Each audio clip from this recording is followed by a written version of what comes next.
여러분 11월입니다.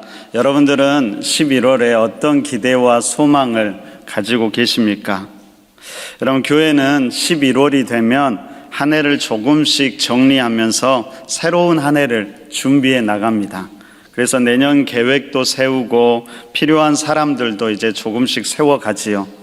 그럼 오늘 말씀을 통해 다시 한번 우리의 모습을 돌아보고 우리를 향하신 하나님의 뜻도 점검해 보았으면 좋겠습니다. 그리고 앞으로 우리가 어떤 모습으로 나아가야 할지도 우리가 함께 생각해 볼 수 있는 귀한 시간이 되길 바랍니다. 여러분 여호수아서를 우리가 계속 묵상하고 있는데요, 여호수아서는 크게 두 부분으로 나눈다고 했지요.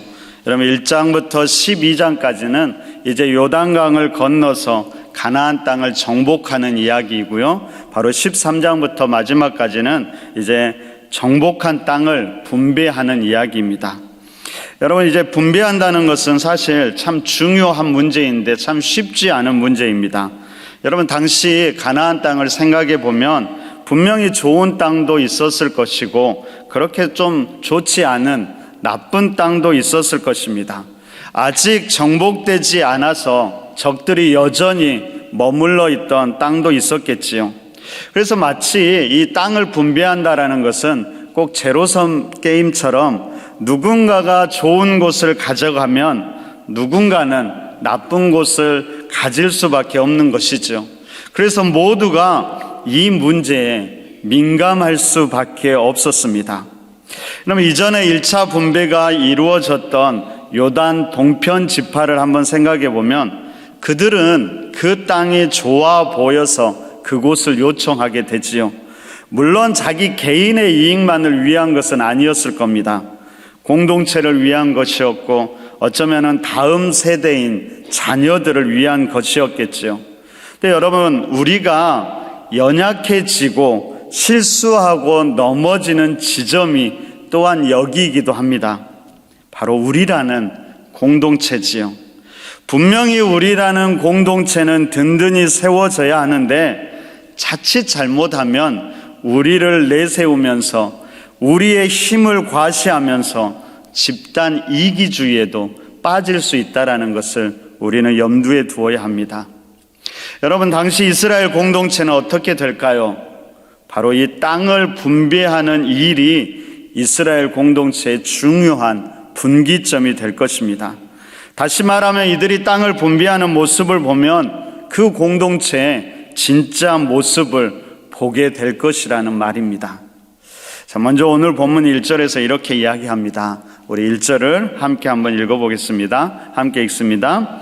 자, 이것은 이스라엘 자손이 가나안 땅에서 받은 기업 곧 제사장 엘르아살과 눈의 아들 여호수아와 이스라엘 자손 지파의 족장들이 분배한 것이니라. 여러분 땅을 분배할 때 전체 리더자였던 여호수아 혼자서 한 것이 아니었지요. 제사장 엘르아살을 통해서 하나님의 분명한 뜻을 물었고 각 지파의 족장들도 그 지파의 대표자로 함께 참여했다라고 오늘 성경은 이야기하고 있습니다. 여러분 이처럼 공동체의 일은 한 개인의 독선이나 독단으로 의해서 결정되어서는 안 됩니다. 함께 하는 것이 중요하지요. 그래야 우리의 이기심을 적절하게 제어할 수 있는 것입니다. 여러분 그렇다고 함께 할 때 모든 것이 완벽할까요? 여러분 이것도 불완전하지요. 인간 자체가 불완전하고 연약하기 때문에 인간들의 연합이라는 것도 항상 약점을 가지고 있습니다. 그래서 하나님은 여기에 한 가지 더하면서 이스라엘에게 더욱 중요하게 여기는 것이 있는데 그것은 바로 하나님의 주권을 따르는 것이었습니다. 여러분 우리가 1절에서 눈여겨보아야 하는 것은 이것은 이스라엘 자손이 가나안 땅에서 받은 기업을 분배한 것이라고 기록하고 있다라는 겁니다. 받은 기업이지요. 여러분 이스라엘이 받았다라는 것은 누군가가 주었다라는 것이죠. 여러분 2절을 볼까요? 이렇게 기록되어 있습니다. 여호와께서 모세에게 명령하신 대로 그들의 기업을 제비 뽑아 아홉 지파와 반 지파에게 주었으니 주체가 누구예요? 누가 주었어요? 여호와께서 주셨다라고 이야기합니다. 근데 여러분 한번 생각해 보십시오. 실제로 전쟁을 치른 이들은 바로 이스라엘 백성들이었습니다. 물론 하나님이 그 가운데 함께 하셨고 하나님의 역사로 전쟁에서 승리했지만 그 전쟁을 실제적으로 치루었던 이스라엘 백성들도 충분히 내가 싸워서 얻은 거라고 생각할 수 있다라는 겁니다. 아마 생각해 보면 전쟁 중에 다치거나 죽은 가족이나 친지들도 분명히 있었을 겁니다. 그럼 그런 것들을 생각해 보면 충분히 자기 권리를 주장할 수 있었겠지요. 그런데 오늘 성경은 분명하게 여호와께서 주셨고 이스라엘 자손이 받은 기업을 분배한다라고 말하고 있습니다. 우리는 어떨까요? 우리는 우리에게 주어진 모든 것들, 내가 누리고 있는 모든 것들을 하나님이 주신 것으로 고백할 수 있을까요? 아니면 내가 내 힘으로 얻은 것이라고, 나의 것이라고 주장하고 있을까요? 여러분, 11조의 가장 기본적인 정신도 그렇지요. 단지 10분의 1을 기계적으로 드려야 한다가 아니라 10개 중에 하나를 드림으로 인해서 모든 것이 하나님으로부터 왔음을 고백하면서 나머지도 하나님의 뜻대로 사용하기를, 하나님께 드리기를 결단하는 것입니다. 여러분, 물질만 그러는 것은 아니지요. 우리의 시간은 어떨까요? 우리에게 주어진 재능이나 지식은 어떨까요? 우리에게 있는 건강은 또 어떨까요? 내가 누린 모든 것들이 하나님이 베풀어 주신 은혜라고 우리는 고백할 수 있을까요? 내가 얼마나 노력해서 얻은 것인데, 맞습니다. 당연하지요. 그럼에도 불구하고 그것이 진짜로 은혜였음을 고백할 때 바로 거기에서 하나님의 주권이 인정되고 믿음의 사람이, 믿음의 공동체가 이기적으로 빠지지 않게 된다라는 것입니다. 여러분, 은혜라는 찬양이 있지요. 우리 함께 한번 1절만 불러볼까요? 내가 누려왔던 모든 것들이, 내가 지나왔던 모든 시간이, 내가 걸어왔던 모든 순간이 당연한 것이 아니라 은혜였다라고 고백합니다. 우리도 한번 그렇게 고백해 봤으면 좋겠습니다. 내가 누려왔던 모든 것들이, 내가 지나왔던 모든 시간이, 내가 걸어왔던 모든 순간이 당연한 것 아니라 은혜였소. 아침 해가 뜨고, 아침 해가 뜨고 저녁에 노을, 봄의 꽃향기와 가을의 열매, 변하는 계절의 모든 순간이 당연한 것 아니라 은혜였소. 모든 것이 은혜, 은혜,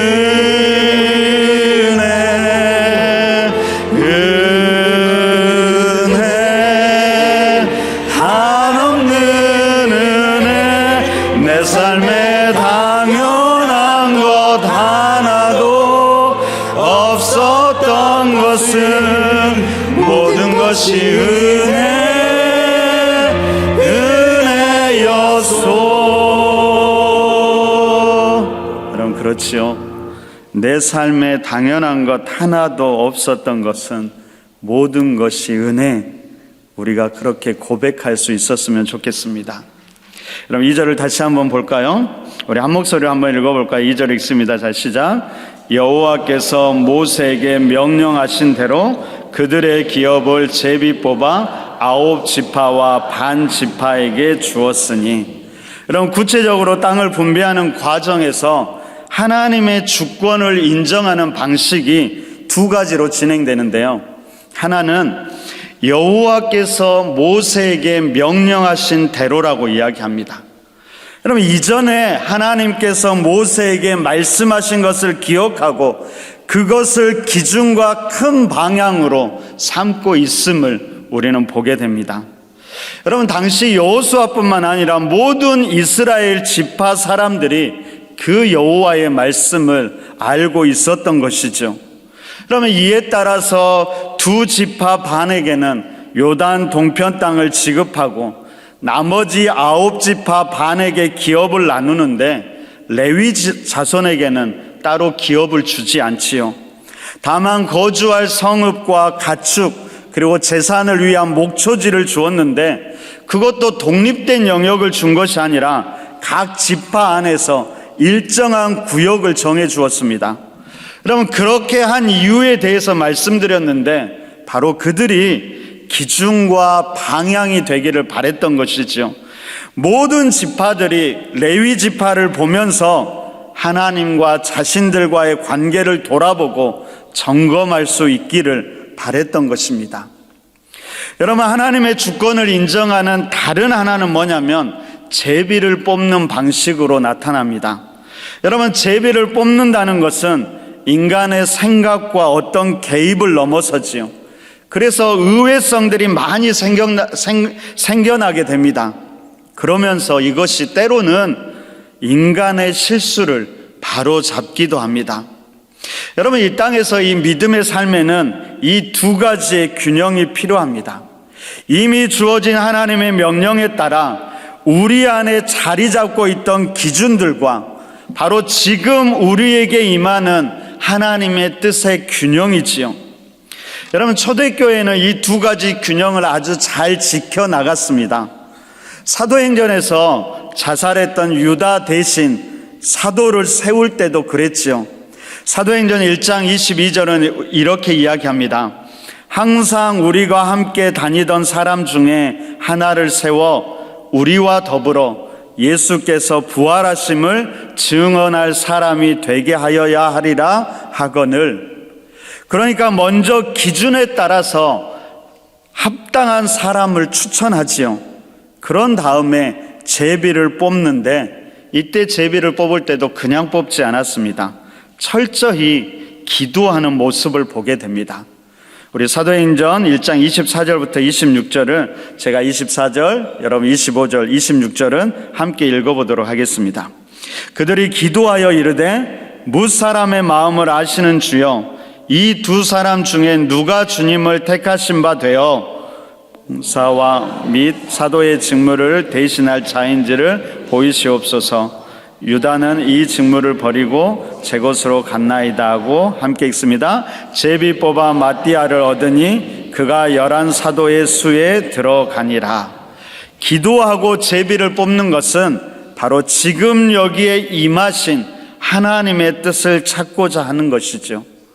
이전에 우리 안에 자리 잡고 있던 원칙들과 지금 여기에서 임하시는 하나님의 뜻이 아름답게 어우러지는 모습을 보게 됩니다. 여러분, 이것을 조금 바꾸어 말하면 사람의 지혜와 함께 모아진 사람의 지혜와 하나님의 선택이라는 두 요소의 결합이라고도 우리는 이야기할 수 있을 것입니다. 바로 이 두 가지 요소가 아름답게 어우러질 때 공동체가 든든히 서가게 된다는 것입니다. 여러분, 말씀드렸듯이 11월에는 교회가 내년도를 위한 사람들을 세워야 하고요.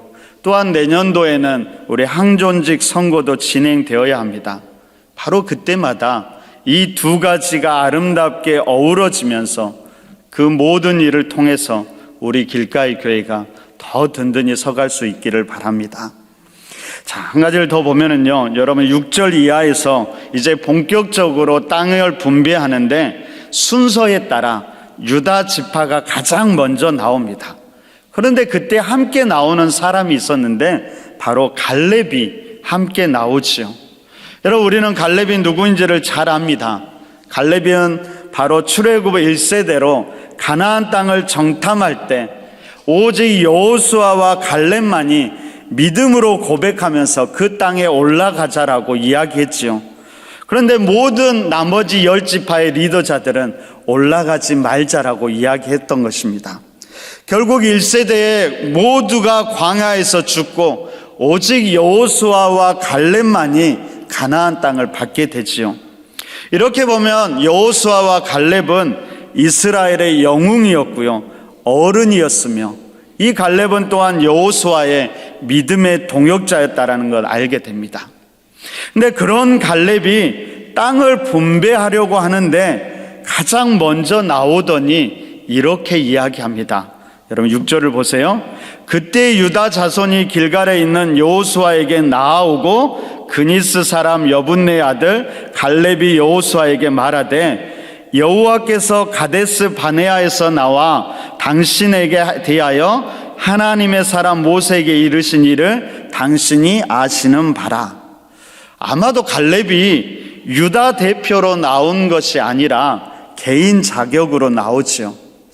그런데 이것이 여호수아가 갈렙에게 먼저 선택권을 특별하게 주었는지 아니면 갈렙 스스로가 자기의 기득권을 주장했는지 명확하지가 않습니다.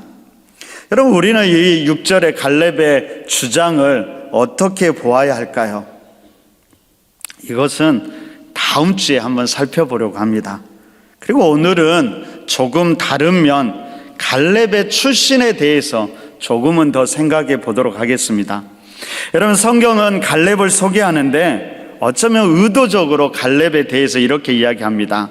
그니스 사람 여분네의 아들이라고 소개하지요. 여러분, 그니스라는 지역은 어디에 있는 걸까요? 여러분, 이스라엘 지파 중에 하나였을까요? 아닙니다. 바로 그니스는 에돔 족속이었습니다. 그러니까 갈렙은 에돔 사람이었지요.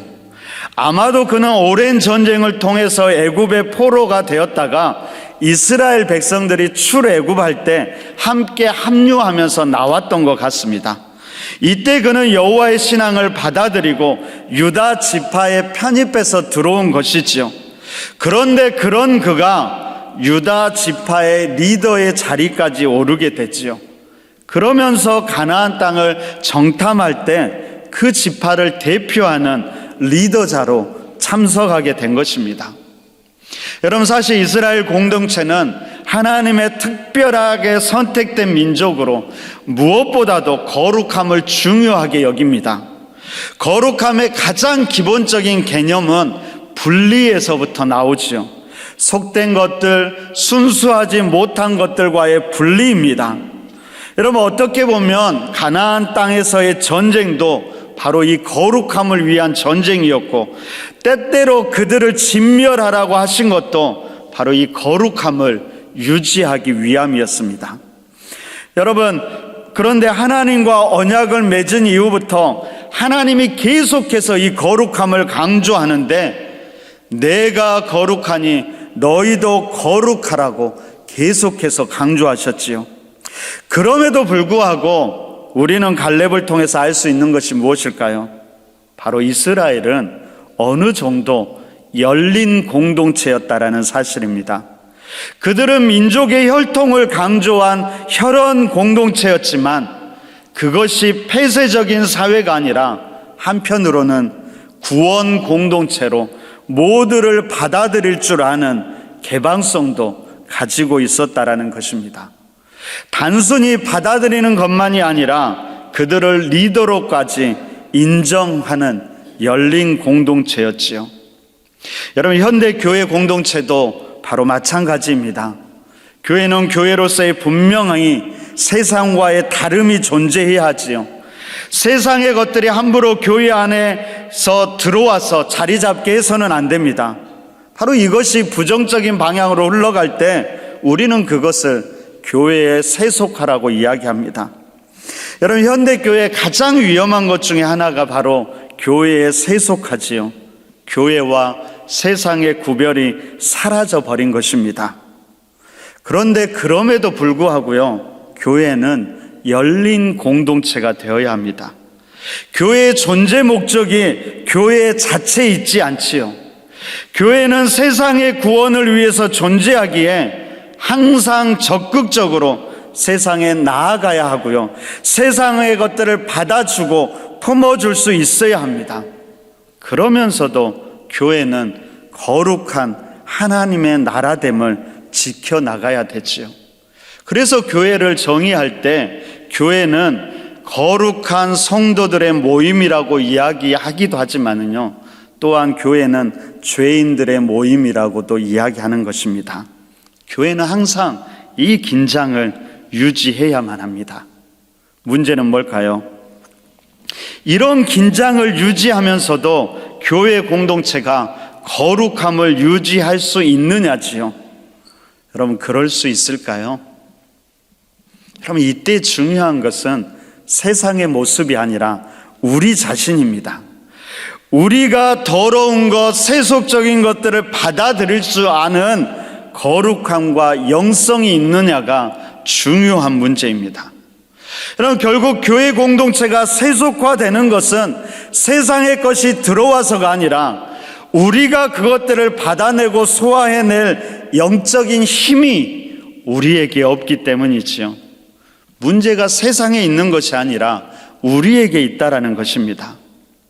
여러분, 예수님을 생각해 보면 항상 세리와 죄인, 심지어 부정한 이들과도 함께 어울리고 함께 식사도 나누곤 했습니다. 그럼에도 불구하고 예수님이 부정해진 것이 아니라 오히려 그들을 거룩하게 만들어 갔지요. 바로 그 비밀은 예수님이 가진 영적인 힘이었습니다. 여러분, 믿음의 사람들은 때때로 세상이 너무 악해져서 세상을 멀리해야 한다라고 말하기도 합니다. 근데 여러분, 유독 지금만 더 세상이 악해진 걸까요? 아니요. 여러분, 세상은 인류가 타락한 이후에 항상 악했습니다. 그러니까 세상이 악하고 타락했다라는 것이 더 이상 문제는 아니라는 겁니다. 문제는 믿음의 사람들이고 믿음의 사람들이 가진 영적인 힘이지요. 여러분, 초대교회와 성도들은 적은 수에도 예수님을 바라보고 성령님을 의지하면서 세상에 선한 영향을 주는 사람들이었습니다. 그들에게는 그런 영적인 힘이 있었던 것이죠. 여러분, 하나님의 선교 방식은 항상 세상 속에 믿음의 사람들을 두는 것이었습니다. 지금 이스라엘을 가나안 땅에 두신 이유이기도 하지요. 교회가 바로 세상 속에 있는 이유이기도 합니다. 여러분, 당시 가나안 땅은 양면성을 가진 땅이었습니다. 한편으로는 아름답고 젖과 꿀이 흐르는 땅이었는데, 그런데 또 한편으로는 그곳은 바로 우상 숭배와 음행과 타락으로 저주받은 땅이기도 했지요. 그래서 가나안은 이스라엘의 소망의 땅이기도 했지만 실제 가나안에서의 삶은 안락함과 평안함보다는 치열한 전투 현장이었다라는 사실을 우리는 기억해야만 합니다. 여러분, 이 가나안이란 이름이 어디에서 왔을까요? 바로 노아의 둘째 아들이었던 함의 막내 아들이 가나안이었지요. 성경은 그와 관련된 일화를 우리에게 말해주는데, 그의 아버지 함이 노아의 벗은 몸을 보고 실수를 하는데 바로 노아로부터 아버지와 함께 이 가나안이 저주를 받게 됩니다. 여러분, 저주를 받았다라는 것은 철저하게 하나님으로부터 분리되고 하나님의 은혜로부터 분리되었다라는 것을 이야기합니다. 어쩌면 이것은 가나안 개인을 향한 말씀이기도 하지만 가나안 민족에 대한, 그리고 그 후손들에 대한 말씀이기도 했지요. 여러분, 이들이 다시 살 길이 있었는데 그것이 뭐였냐면 셈과 야벳의 장막에 거하는 것이었습니다. 다시 그들을 통해서 하나님 품으로 나와야 한다라는 것이죠. 여러분, 이것을 조금 바꾸어 말하면 셈과 야벳은 끊임없이 형제였던 가나안을 품어 주어야만 한다라는 것입니다. 바로 그들이 형제이기 때문이지요. 바로 이 가나안이 바로 세상이고요, 믿지 않는 자들을 상징합니다. 여러분, 우스갯소리로 가끔 가나안 성도라는 말을 하곤 하지요. 그럼 가나안 성도란 어떤 성도들을 이야기할까요? 가나안을 거꾸로 하면 뭐예요? 안 나가죠, 안 나가. 믿음은 있지만 교회에는 출석하지 않는 명목상 그리스도인들을 가나안 성도라고 이야기하는데요, 그 숫자가 상당히 많다라고 합니다. 특별히 젊은 층에서 그런 가나안 성도들이 참 많지요. 아마 우리 자녀들 또한 그런 가나안 성도들이 참 많을 겁니다. 제가 이 가정마다 기도 제목을 물어보면 항상 빠지지 않는 것이 자녀들의 신앙 문제입니다. 대부분은 그렇게 이야기합니다. 옛날에는 열심히 다녔는데 지금은 하고 말꼬리를 흐리죠. 자녀들이 가나안 성도가 되어버린 것이죠. 여러분, 이에 대한 대책을 교회가 세워야 합니다. 어떤 대책이 필요할까요? 큰 방향을 보면 그들을 이해하고 받아주어야 하지요. 그들의 이야기를 들어주어야 합니다. 근데 이때 중요한 것은 처음부터 그들의 거룩함을 요구하는 것이 아니라 오히려 우리의 거룩함을 돌아보는 것입니다.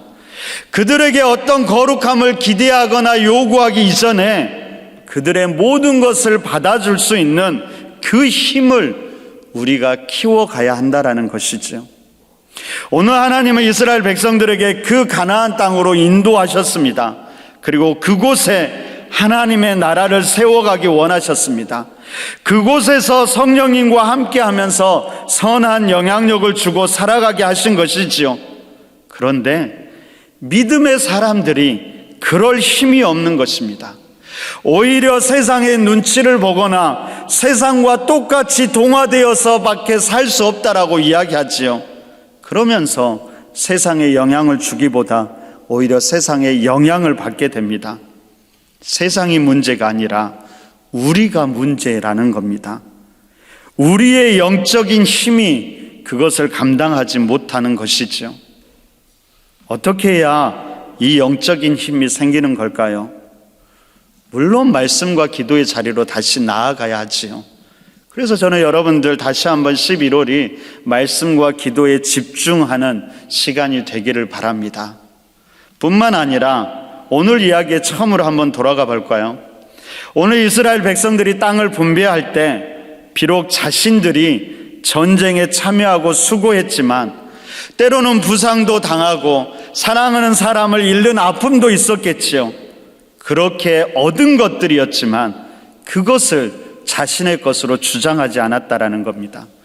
그 모든 것이 하나님께로부터 왔으며 나에게 은혜로 주어진 것임을, 더 나아가서 그것이 이 땅과 생명을 위해 섬기기 위한 것이었음을 잊지 않았다라는 것이죠. 그래서 무엇인가 결정할 때 나 혼자만의 독단적인 결정이 아니라 각자 각자의 영역을 존중하면서 함께 지혜를 모을 줄 알았고, 그럼에도 불구하고 최종적인 결정은 하나님께 맡길 줄 알았다는 겁니다. 바로 거기에서부터 하나님의 주권이 인정되는 것이죠. 그리고 우리의 모든 것이 하나님의 주권을 인정할 때 믿음의 사람과 믿음의 공동체가 그제서야 이기적이 되지 않고 폐쇄적이 되지 않고 열린 공동체이면서도 거룩함을 유지해 갈 수 있을 것입니다. 바로 우리 길가의 교회가 그런 교회가 되기를 소망해 봅니다. 물론 여러분, 당시 이스라엘은 막 시작된 공동체로서 이런 개방성이 미약했을 것입니다. 자체의 정체성을 세워가기도 힘겨웠겠지만 그런 개방적인 씨앗이 그들 안에 있었다라는 것이 중요하지요. 여러분, 예수님은 참 거룩한 분이셨습니다. 하지만 그분은 오히려 당시 기득권자였던 종교 지도자들과 정치 지도자들을 신랄하게 비판하면서 오히려 세리와 죄인들의 친구로 계셨지요. 양 99마리가 이곳에 있음에도 불구하고 잃어버린 한 마리 양을 찾아 떠나기도 하셨고, 집을 나간 탕자가 돌아오기를 간절히 기다리셨던 그런 분이셨습니다. 초대교회 예루살렘 교회도 거룩성을 철저히 지켜나갔지만 이방인들에게 복음이 전해졌을 때 아직 그들에게 여러 가지 문제가 있었지만 기꺼이 그들을 이해하고 받아들이게 됩니다. 그리고 결국 이방인들을 중심으로 하는 안디옥 교회도 탄생하게 되지요. 오늘 우리가 성찬을 진행하면서 이런 개방성과 거룩함이 우리 안에 다시 회복될 수 있었으면 좋겠습니다. 그리고 모두를 기꺼이 품어주셨던 그 예수님의 영적인 힘이 우리 안에도 다시금 회복될 수 있기를 바랍니다. 그래서 열려있지만 거룩한 성도들과 우리 길가의 교회가 되길 그렇게 기도하고 결단하면서 함께 성찬의 자리로 나아가기를 바랍니다.